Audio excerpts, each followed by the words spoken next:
Sebagai multiple choice, sebagai admin, sebagai HR, sebagai marketing, sebagai content creator, saya berada di sini selama 7 bulan.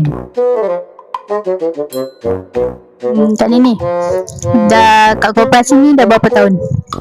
Dah 11 tahun.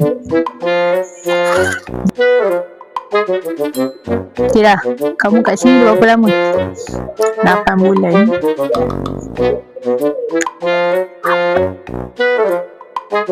Okay Kak, dah berapa lama berbakti kepada Kuputra?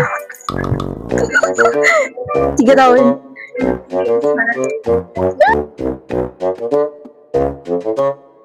Okay, ajar.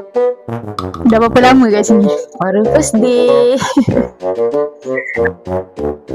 Tak, berapa lama akak dah berkhidmat untuk koperasi? Dia jawab jujur ke tak? Jujur lah. Aku tak ingat. Adalah dalam 11 tahun macam tu lah. Aku pun tak ingat lah. Betul ke tak? 12 tahun. Aku yang jawab. Okay Kak, berapa lama dah berkhidmat kat sini? Baru half day. Yes, baru hari.